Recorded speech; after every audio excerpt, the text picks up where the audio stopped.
Peace, fam. Peace. This is Moreno Bey.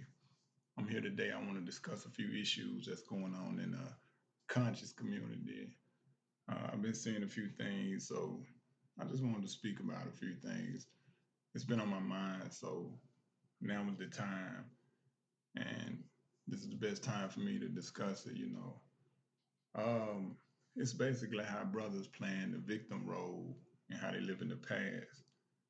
And let me kind of get a little more detail about it. Of course, everybody know that our people, Asiatic people, people of African descent, people they call black, Puerto Rican, Negro, colored, West Indian, all that there.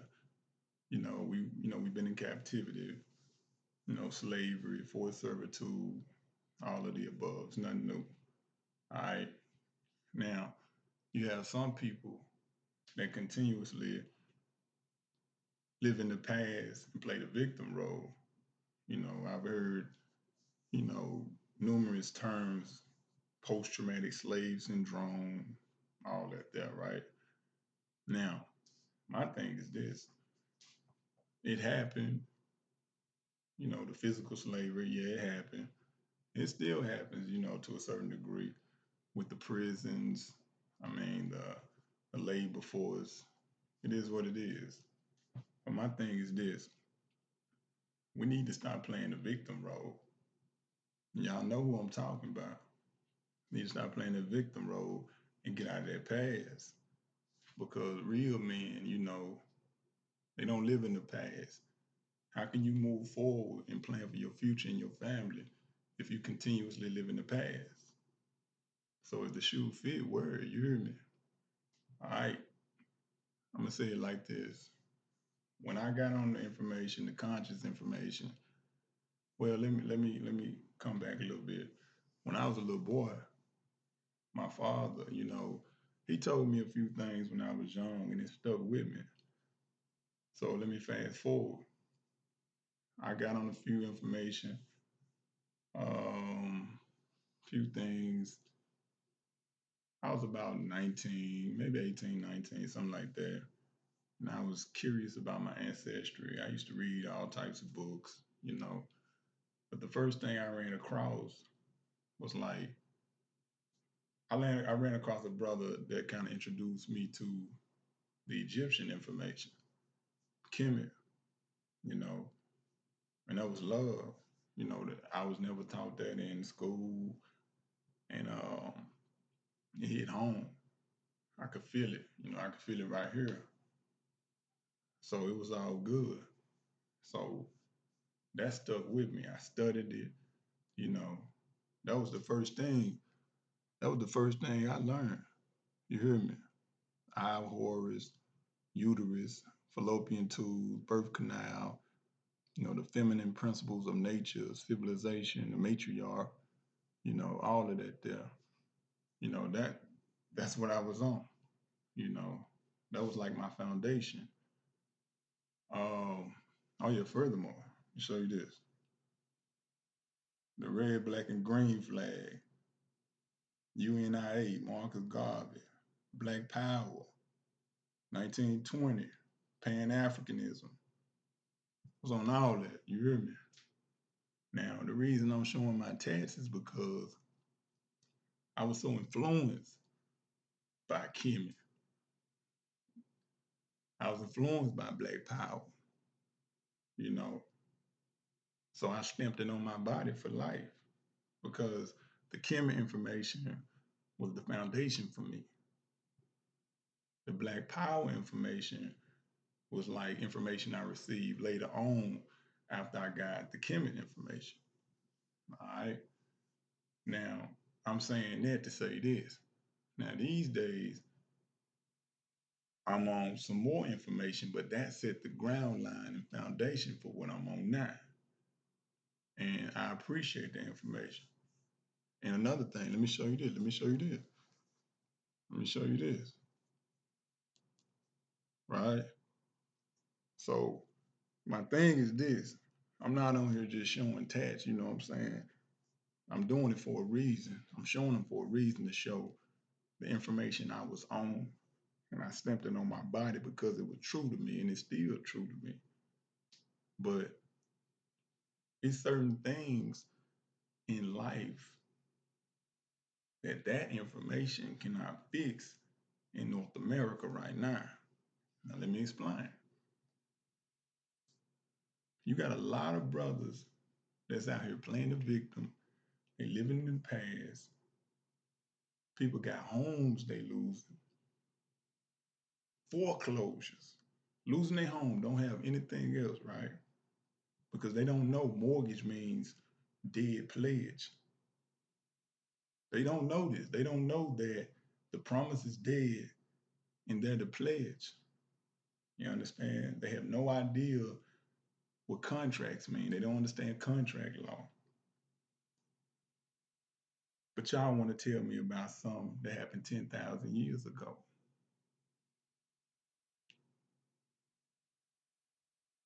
You got fathers out here that can't see their children. That's getting almost every dime taken from them from their job due to some misinformed sister that placed them in that predicament. Well, help place them in that predicament. You got a lot of good fathers out here now. I ain't talking about the deadbeats. I'm talking about the good ones, right? Anything they got, they'll give it to their child, whether it be their wants or needs. But y'all want to talk about something that happened 10,000 years ago.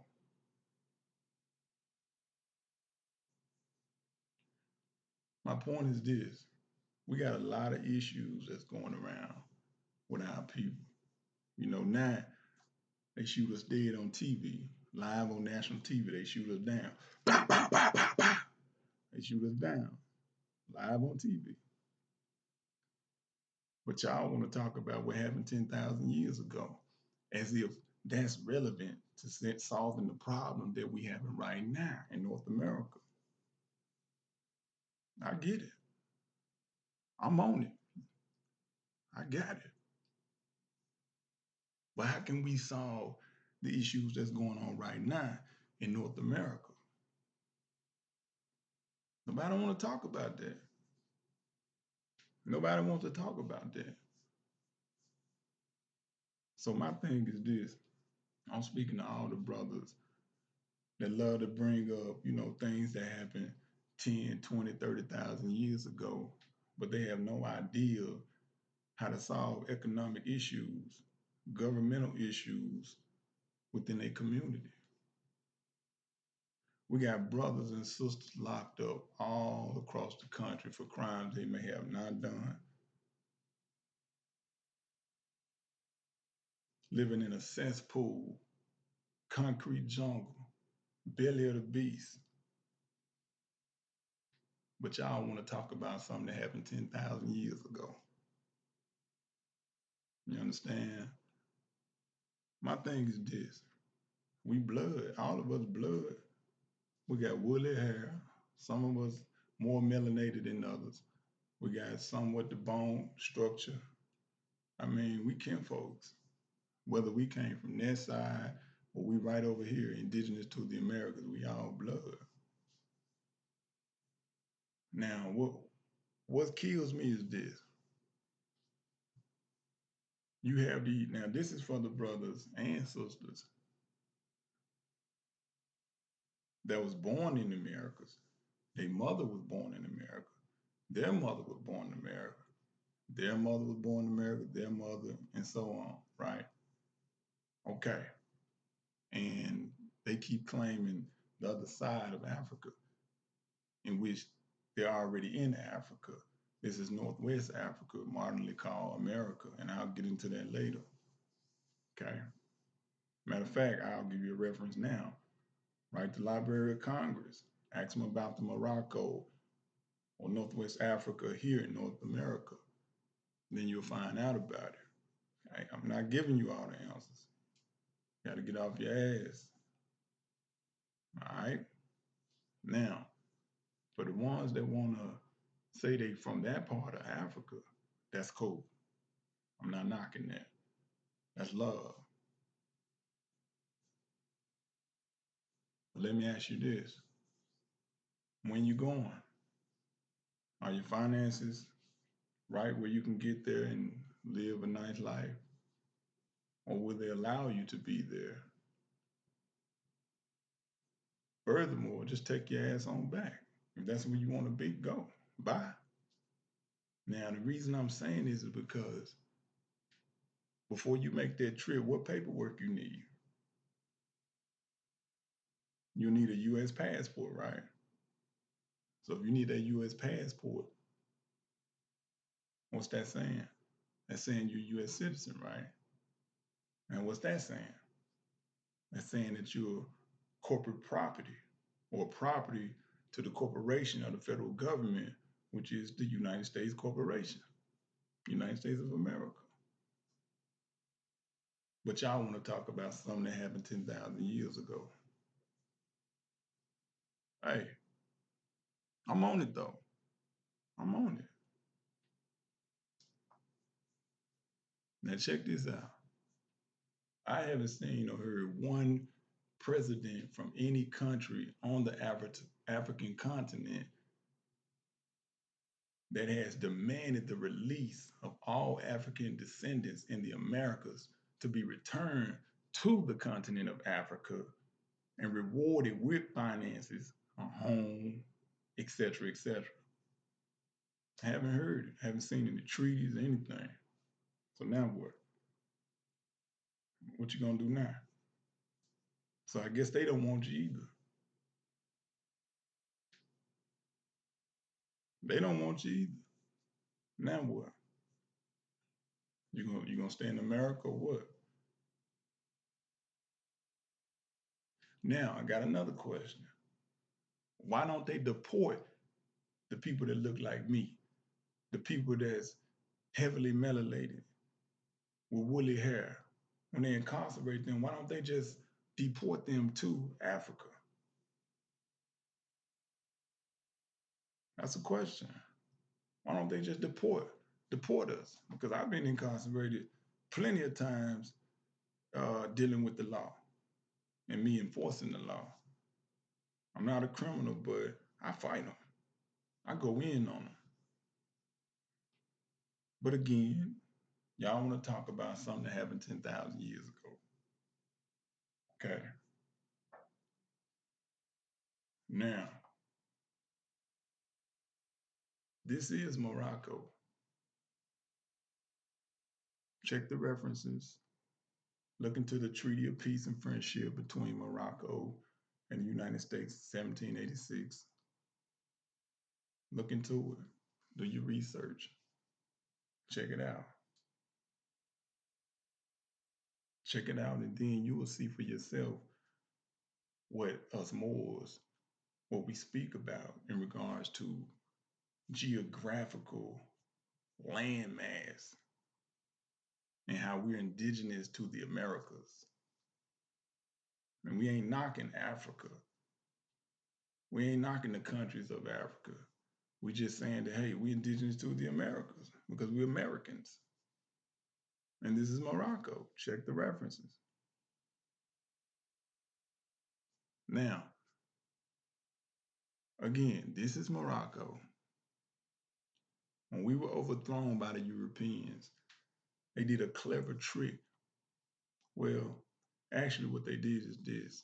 They used the science of ethnothesis on the word Morocco, and they used the science of umlaut on the word Morocco. And they corrupted it, the name, and actually transformed it into what it is called now, America. And I'll show you something right quick.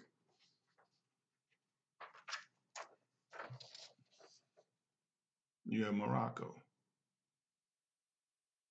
This is the name of the landmass that we are on right now, Morocco, in which they call North America modernly. Now, again, ephenthesis is a science of linguistics. It's when you insert one or two sounds in the middle of a word. You got Morocco, Ra being the first syllable or sound. And then you got Mary, which would be the two sounds that was added in the middle of Mara. Now remember, epenthesis. We'll go into that definition. I'm reading out of the American College Dictionary of 1947. Epenthesis. The insertion of one or more sounds in the middle of a word. Now, we'll look up the word umlaut.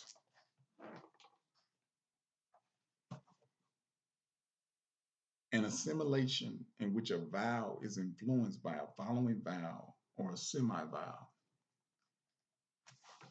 All right, check this out. Morocco, which is the original name. Now I'll show you how it was transformed into America. If you look closely, you'll see the name Morocco. You'll see where the A was added. The M was kept. You'll see where they did a vowel shift, which is the umlaut. They did a vowel shift because vowels are interchangeable. The O was dropped and it was exchanged for an E. If you look right here, you see the R was kept. O, umlaut was used again. The O was swiped out and it was a vowel shift. The O became an I. Next letter, the C, it remained the same. Next letter, the C was totally wiped out. Last letter, O, vowel shift, umlaut, was used again. And the O turned into an A. That's how you got America. Now, some people may still argue and say, oh man, he okay, whatever. Cool. My thing is this. We indigenous to the Americas. We gotta stop playing the victim role. We gotta get out of the past. Yes, these things happen to our people. But we must move forward. We gotta move forward. If we don't move forward, we'll continue to live in the past and be on a backwards mission. And that's something we can't afford as a people. The fighting, the bickering, the arguing must stop. Must stop. Now, what we need to know is this. We need to understand civics and law. I hear y'all out there right now. Man, he think he know law. I do know law. I do know law. I know it. Is it easy? No. When you're fighting against the oppressor, no, it's not easy. You have to be military minded. And what kills me about these guys out here, you know, the Black Power movement, again, I was on it, people. I was on it. And still respect it to a certain degree. But what kills me is this. It's a lot of this and very little action as far as fighting the oppressor. I fight the oppressor. The pen is mightier than the sword. Very mighty. Very mighty. Now, if you want to be a true soldier, put in that action. Put in the work. Understand who you are. Fight on that level. Now, I'm going to show y'all something. I got a video. It's called 9 Charges Dismissed Without an Attorney.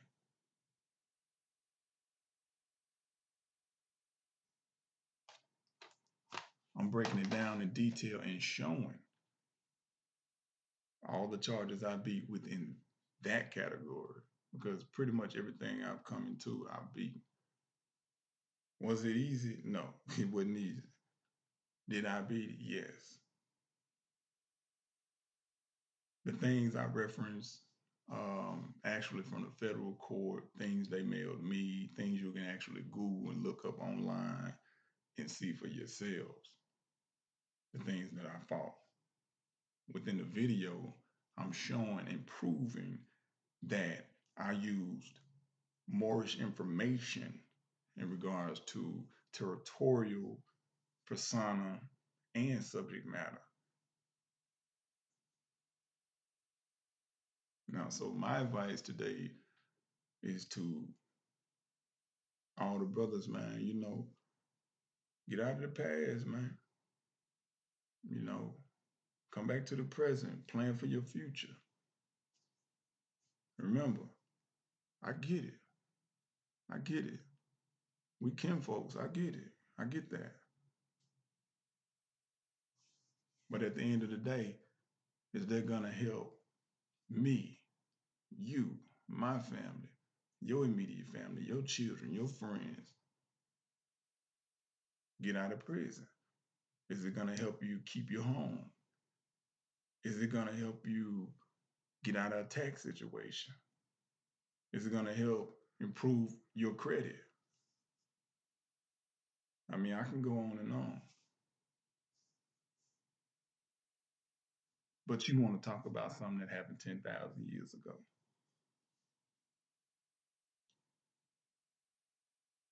I'm bringing that tough love, you hear me? No games, I ain't trying to be cocky, none of that. It's tough love, baby. Y'all need to cut that bullshit, man. Give what it really is, Y'all talking about banging on the cracker, I just don't see it. You know what I'm saying? I don't see it. I just see a whole bunch of guys, man, just yap, yap, yap, yap, yap, yap, yap, yap, like little gals. Yap, yap, yap, yap, yap, yap, like little gals. That's what I see. But at the end of the day, I still got love for y'all. Cause, I feel like y'all gonna get it together one day. If not, okay, cool. But it is what it is. I gave y'all the reference points. I can be contacted, PublishedInfo@gmail.com. Check my website out, www.publishedinfo.net. This is Moreno Bey. Much love, fam.